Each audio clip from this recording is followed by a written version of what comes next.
Hi, welcome to my review of Lawrence of Arabia, directed by David Lean, a film that follows the real-life story of the British Army Lieutenant T.E. Lawrence and his extraordinary endeavors in Arabia during the First World War. We need a miracle. They hope to gain their freedom. I'm going to give it to them. The man who gives victory in battle is prized beyond every other man. It's going to be fun.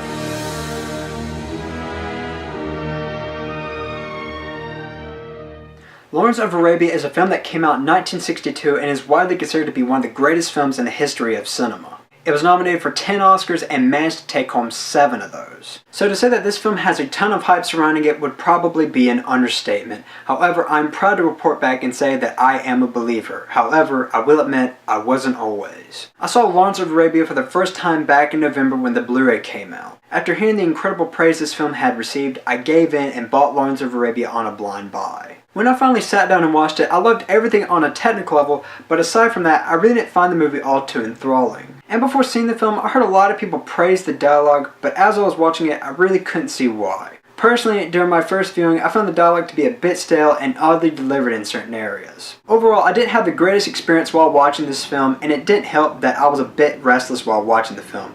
After all, this film is nearly 4 hours long.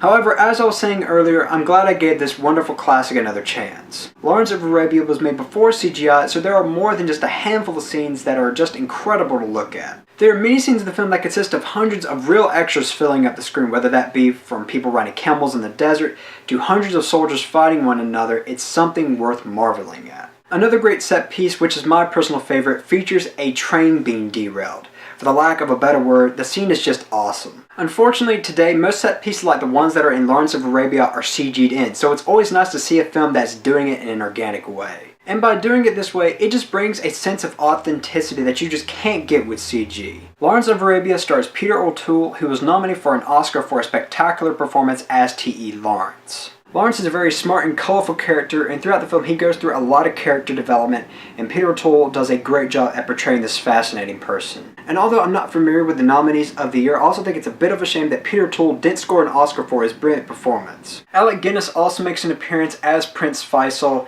Unfortunately, I don't really have much to say about him. He's in the film a fair amount, but the amount of time he is in the film, he's quite great. Omar Sharif plays a fictional character named Sheriff Ali. He's basically a combination of a variety of Arab leaders, and he's also sort of Lawrence's best friend in the film. What's interesting is that I read somewhere that O'Toole and Sharif actually became good friends while filming Lawrence of Arabia, and you can really see how it translated into the film.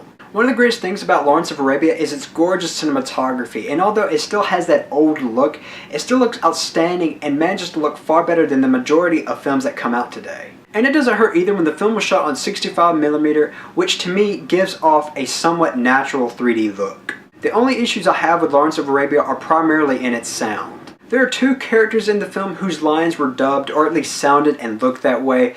I just found it to be a little annoying at times. And lastly, it might just be my speakers or the transfer, but I found it a little difficult to fully comprehend some of the lines of dialogue that were being delivered. And to make matters worse, some lines were being delivered by someone who has or is putting on an accent. To solve this problem, I did put on subtitles, and that cleared the problem right up. Overall, Lawrence of Arabia is a great classic that everyone who has never seen it and is interested should give a shot. It's not going to be for everyone, but if you do decide to see it, make sure you're wide awake and completely sober while having 4 hours to burn. After all, Lawrence of Arabia is a movie that is definitely a journey. I can't quite go as high as to give Lawrence of Arabia a 5 out of 5, but what I will do is that I will give Lawrence of Arabia a very nice 4.5 out of 5.